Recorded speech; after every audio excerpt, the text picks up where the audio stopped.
Hey, welcome to Facts at 5. I'm Michael Clark. It is Friday, June the 12th, 2020. I'm here at the LTV Media Center in Wayne-Scott, New York, with my lovely co-host, Morgan Vaughan. Say hello, Morgan. Hello, Morgan. And so Suffolk County, what is happening with the testing? What's going on? Okay, so we are we are at 1,945 total fatalities for Suffolk County since the pandemic began.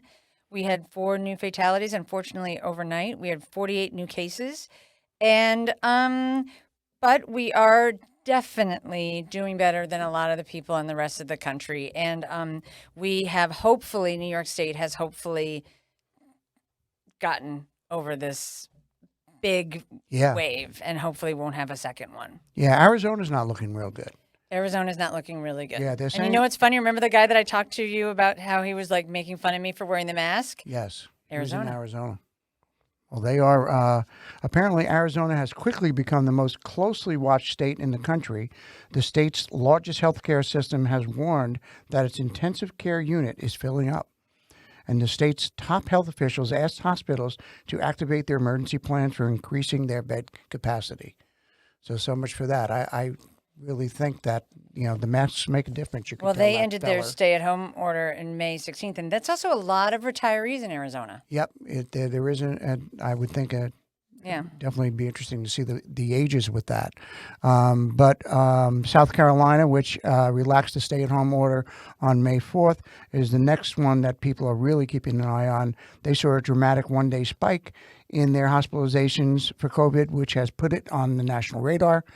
And its bed capacity is also beginning to dwindle down to about 30% statewide, with some areas seeing even less availability. This is really interesting. The states that this is happening to. In Utah, which also relaxed their social distancing policies on May the 1st, they are seeing a dramatic surge in hospitalizations to date, but its positive test rate is soaring to concerning heights. Utah has not seen a dramatic surge in hospitalizations to date, but its positive test rate is soaring to concerning heights. Tests are coming back positive with twice the frequency they were 2 weeks ago. Wow. So that's really something. Then Arkansas, I'm not sure if people actually even live in Arkansas anymore. Oh, people live in Arkansas. Oh, do they? Yeah. You watch Ozark too. But they relaxed their social distancing on May the 4th, and they're seeing its level of COVID-19 hospitalizations nearly double in the past month, though hospitals in the state do not yet appear to be at risk of exceeding capacity. So, and it goes on and on. They're looking at Texas and at Florida, why, but, it's just certainly interesting that... Texas, especially Houston. Houston, I saw the mayor of Houston last night, which is huge, by the way. Houston is huge. Yeah. Enormous. Yes. And they are saying that they might have to go back to square one. Really? Closing They're up? not sure that they have to, but this is one of the things that the mayor is talking about because it's going so fast. Right. In places like Houston. Yeah, I think we did the right thing in staying in the course, even the worst ones, but I think the course that's just my opinion. Right. Well, it must have been hard for other states that weren't seeing the same numbers as we were to feel like it was making a difference. Yeah. That must have been, I think that's why places like Florida, et cetera, reopened, because they were like, we're not. Right. This isn't for us. I guess you could debate that till the cows come home, right? Right. Or you swing a cat or something. Okay, so there's a new school. There's a new school in town. Is this true? A new school? Yeah, Avenues, the World School. Oh, yeah. Oh my gosh, I went ahead. Okay, so Avenues, the World School, is an ultra-exclusive private school, and it's opening a location in the Hamptons. Now, I went on their website, and they have schools all over the world. So in a way, this is just yet another satellite place for them. Mm-hmm. They do everything virtually online. But they do have physical hubs, and now they're thinking about adding a physical hub in the Hamptons for events, meeting with mentors, and group project work, which is just to say that what people might not be leaving. They might not be going back to New York City in the fall. Or people may continue to migrate. Right. Right, which is I mean, the way it goes, why wouldn't you want to live here? Yep. If you're in the city. And the outdoor dining, which started on Wednesday, right? So the village has come out with a new village website. Yeah, the village website is really good. And you can go there for your temporary outdoor dining applications not if you want to go out and eat, Right. but if you are an eatery. And a non-conforming premise temporary outdoor dining application, all that can be found on their new website. That we had mentioned they had put the executive order in Right. place and that, but it's good to know that you can get that information real easily. Now, summer camps. You've always been a fan of the summer camp. Well, the summer camps. Yes. So summer camps. First of all, it's a lot of ways that there's a lot of problems with the summer camps shutting down. One is that people rely on summer camps because their younger children Right. Go to them and they can go to work. Get rid of the kids. A lot of education happens in the summer camps. Mm-hmm. A lot of teenagers get experience being counselors in summer camps, and they were all pretty much shut down. But following a statewide announcement, the camp can open this summer. Day camps on the East End are finalizing their programs and safety measures. So New York summer day camps will be allowed to begin operating on June 29th. Governor Cuomo announced last week. He did not offer any details about cleaning, safety, and distancing programs, and the announcement does not apply to sleepaway camps.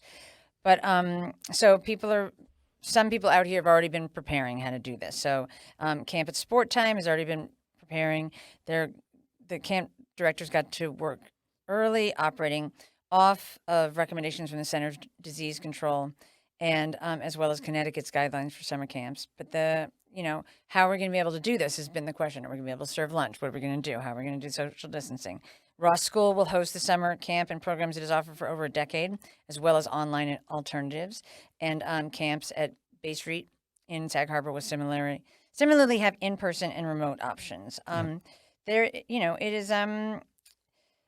What's amazing about this, I think, is the fact that, you just take these things for granted as they go every summer. You got all these different camps, and the things come out, the little pamphlets and flyers, and, Right. and you take it for granted. But then you start peeling it back, and you see how many people that are employed by it. As you know, right? Right. Your son even, and then babysitting, and it does that, and just how much the law of unintended consequences, right? How many people are impacted because of that shutting down? I was also speaking to a mom the other day, and this hadn't occurred to me, her son is autistic. And she said that one of the problems she's been having is that he needs socialization. Right. And absolutely the worst thing for an autistic kid is to be completely isolated. Yes. So this is yet another thing that maybe isn't on the global scale, but is hugely impacting kids who need to have that interaction with people in order to develop, like all kids do, but autistic kids also need to, and they could be really set back. Yeah, it's sad. So anyway, I hope that things work out. So the East Hampton Village Centennial Parade. Canceled.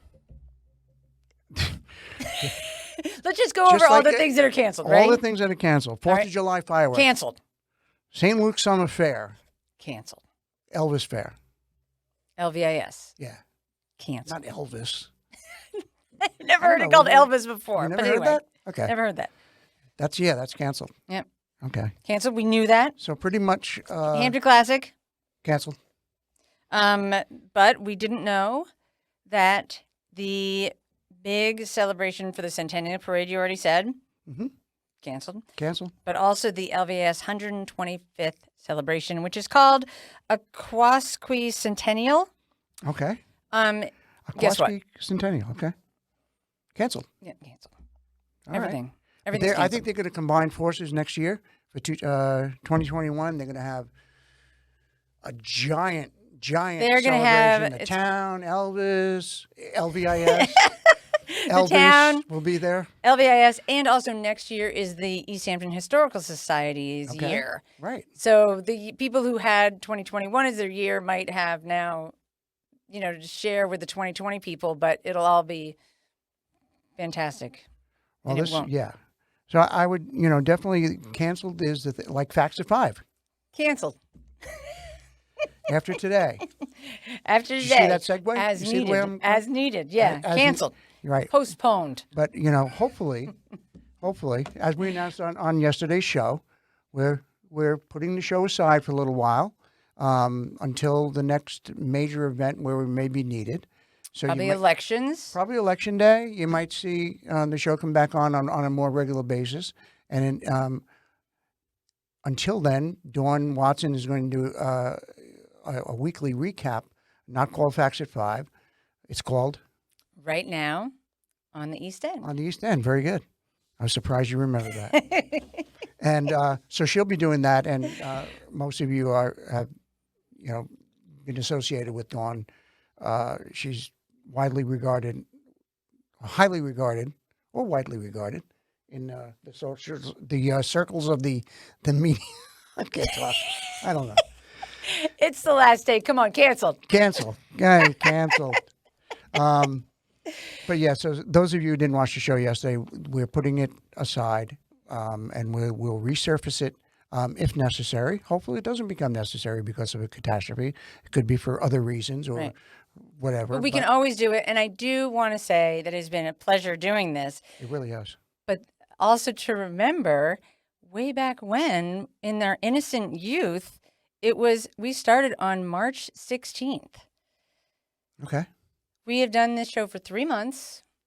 We have done over 65 shows like this and about 38 interviews, separate interviews. Yeah. So this was the content we were providing when we didn't have our producers coming in. And we, wanted to keep people informed and aware of the facts. Now, I hope that we've done that. And I think that we have. Chrissy, and we have to give a shout out to Chrissy Sampson-Nauer, who came in. Absolutely. And helped. And also Jason behind the glass. Jason behind the glass. Jason has done amazing things with pulling things together at LTV during the pandemic, and forever grateful for him and for, helping us along with making this happen and coaching us along the way and all the good things. He's too shy to come in front of the camera, but he won't. But, big man, yeah. Too shy. Yeah, he'll beat us up after the camera's off. But we really enjoyed doing this. I mean, it was fun. But now it's time to get back to business. We'll try to, pull it all together here at LTV and we have a bunch of new shows happening. And you're going to continue with Peter Van Scoyoc. Yes, the interviews on Friday. It'll be Fridays at 5. Fridays back at 5. With Peter Van Scoyoc. With Peter Van Scoyoc and I and Angela will probably do an interview on Fridays as well with somebody during the week.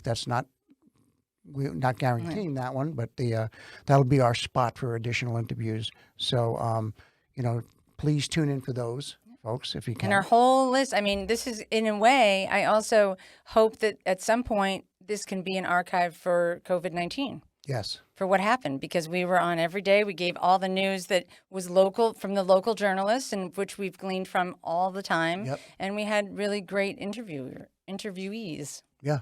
Yeah, we were basically reading the papers here and, Yeah. and the information that was out there, putting it in one spot where you can go to and try to get the facts. Right. That's what we tried to do anyway. So, but on a final note, we want to thank our sponsor, Sound Aircraft Services, for sticking with us.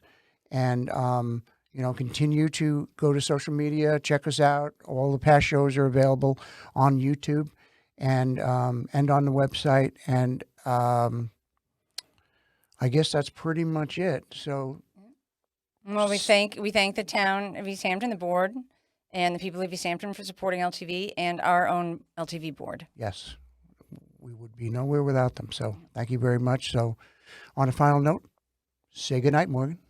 Good night, Morgan. Good night, folks.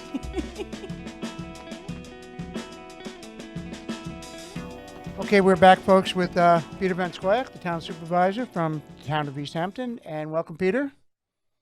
Thank you, Michael. It's great to be back. And the last time we spoke, that was last week. It was right before the big weekend of some of the rallies. How did you feel that went here in East Hampton? Well, I think I was very proud of the way the rally here went on Sunday. we had two local young people who'd come up through the school, the high school, East Hampton, and they put on an extremely well organized, peaceful, but really, I think forceful in terms of putting the message out, what this was all about. And they had a number of speakers. The selection of speakers that they had, I thought was fantastic. It was a great opportunity for me to be there and to listen and to participate and show my support and solidarity for that cause. But did you have a lot of people coming up to you, Peter? Like we were just before we came on the air. It's kind of hard for you to hide anywhere, being 6'4". It's surprising. So, even behind a mask. Even with the mask on, a number of people, would call out my name or say something to me, and I'd look and try and figure out who it was. And some people you can tell even with the mask, and some people you just don't know. Right. But super well attended, very well organized. Talia Hayes and Anna Hoffman just did a fantastic job putting that together, and it just was really uplifting. We heard from speakers, Reverend Leandra from St. Luke's Episcopal, and Reverend Walter Thompson from Calvary Baptist Church. You had Travis Wilkes, who's in the Black Lives Matter movement. He spoke very eloquently. Rich Burns, the superintendent of East Hampton Schools, spoke. There were many, many, many young people there, which, for me, that was the best part of it, because, to see that next generation really staking claim to democracy and saying that this matters, that equal rights for everyone matter, that until everyone's rights are truly secured, we don't really have a democracy and nobody's rights are safe. So, to see that involvement really, I think, was encouraging. That was the best part of it for me. Well, what was impressive to me when I drove by the next morning, I mean, there had to be over 1,000 people there, wouldn't you think? But the place where there wasn't a scrap of paper left. There was not a mess left that I saw, unless your crews got there early. I don't know. No, there was. You know what? I don't think the village crews had to do any pickup. In fact, I think I heard Barbara Borsak, Deputy Mayor Borsak, and Mayor Lawler on the radio talking about the march the day after, and they said there was no garbage. Everybody picked everything up. They made an effort to really do this in a way that was very respectful of the village and the town and those around and the marchers, and again, very peaceful, very uplifting. So I'm just so proud of our community, that we can express our First Amendment rights in a way like that, and have such a great outcome. That's great. And how are things going with the new phase opening on Wednesday? So Wednesday was, phase 2 reopening. Barbershops, hair salons, offices could all open.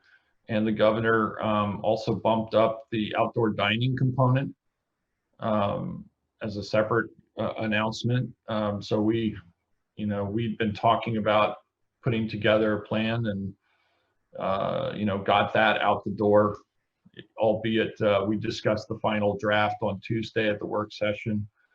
And got that out the door, and businesses were opening Wednesday morning, and we're still in the process of educating restaurant owners and delis and whatnot as to what the outdoor dining safety protocols are, and there's an application process and approval. Fire marshal does inspections to ensure that there's safe egress and ingress for public safety, as well as the proper spacing of tables and queuing of lines to protect the public health. But it's certainly safer to be outdoors. So, we've been working hard to expand on a temporary basis the ability to have outdoor dining.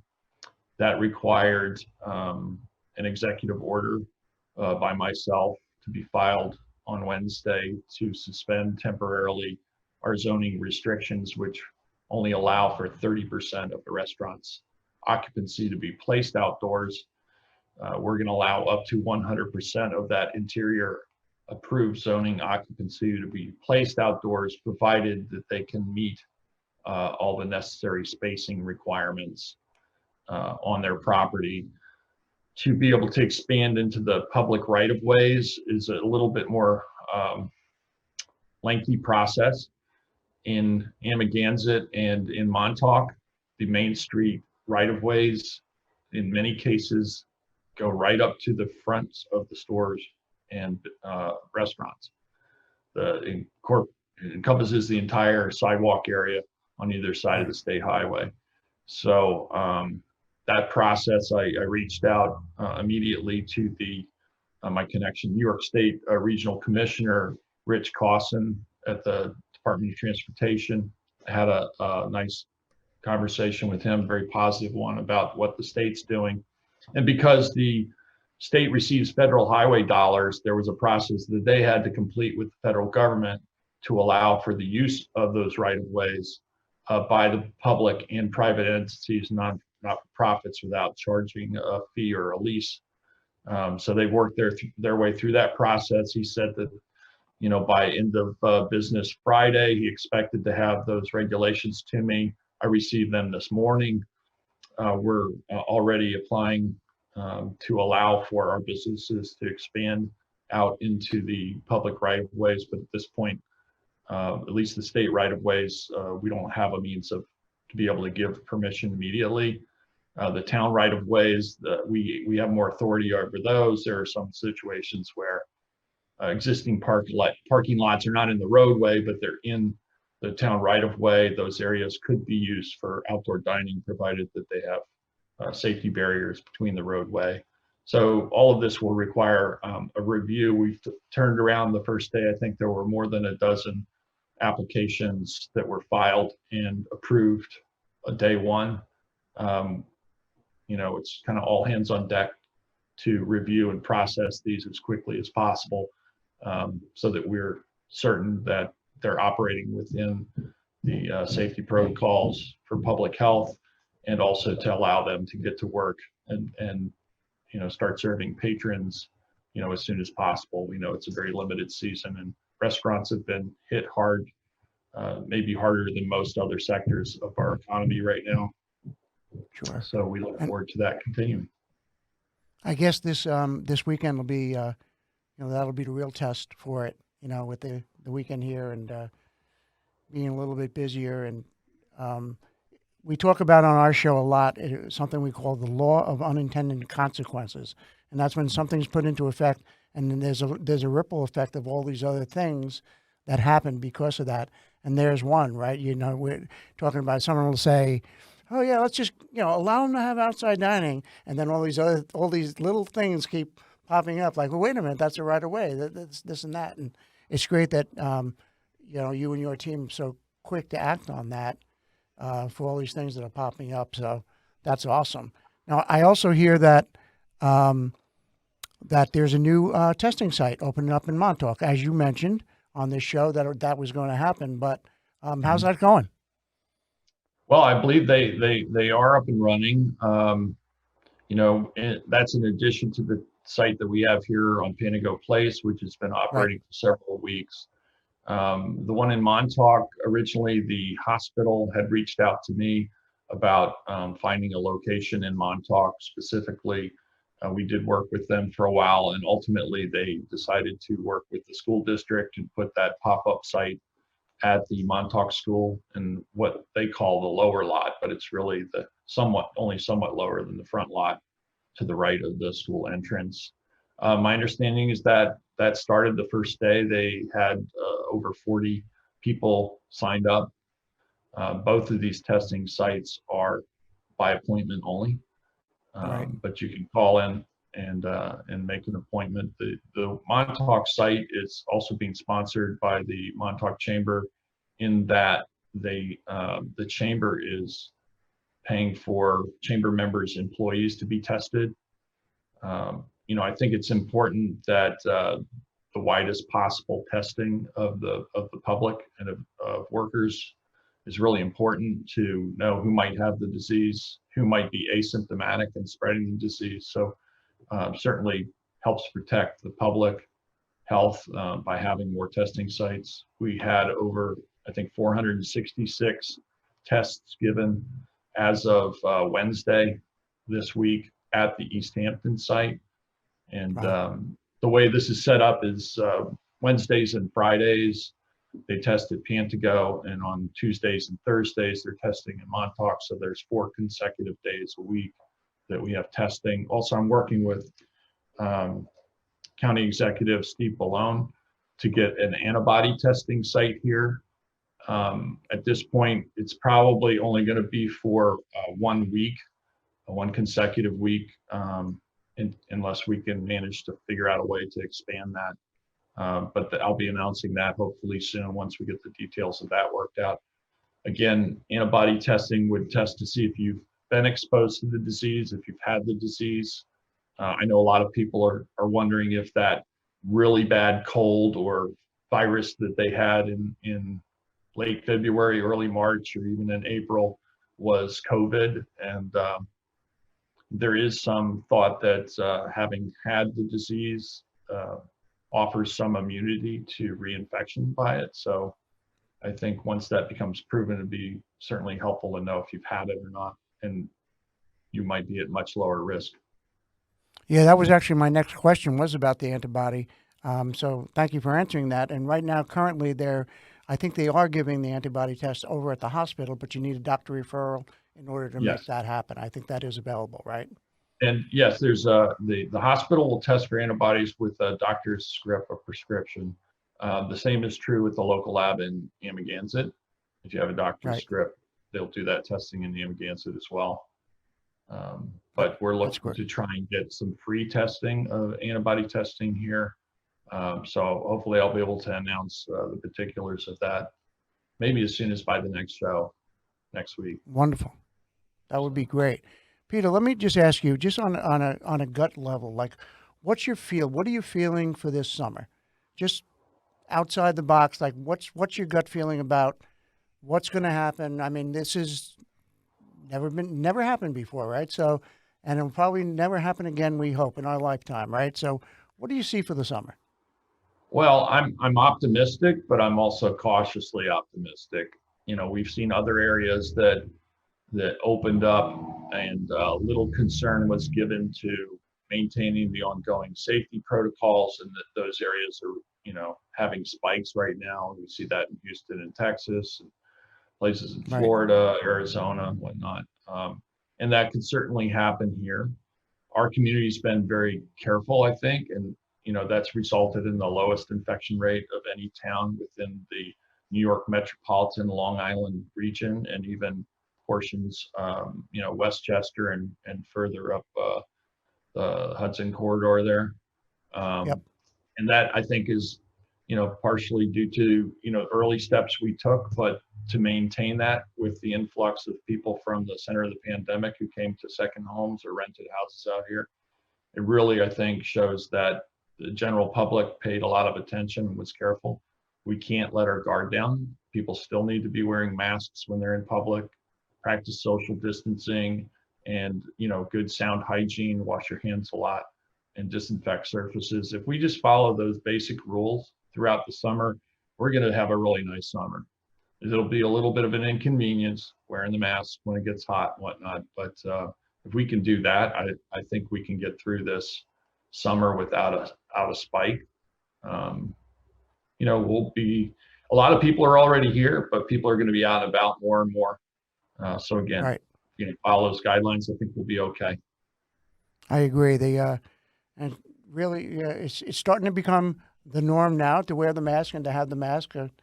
Old folks like me, I sometimes I forget my mask, I have to go back to my car or whatever. But I think following the rules has really proven you know, effective for the town of East Hampton. And so I just want to thank you guys, Peter, for you and the town board and really the local government, because you know, you can't deny the results. I mean, they're on paper.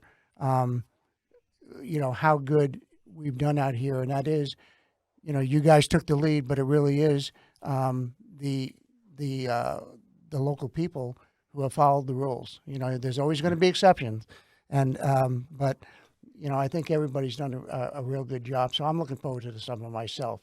Once again, Peter, thank. Yeah, I was going to say you can take the lead, but if people don't follow, you don't get anywhere. So again, a lot of praise to our local community for following the lead and getting us through this. Yeah. Once again, Peter, thank you for taking the time out of your schedule to come see us, and we'll see you next Friday at the same time. And have yourself a good weekend. Thanks, Michael. Everybody stay safe and be well. Thanks for having me on the show again. You too. Bye-bye.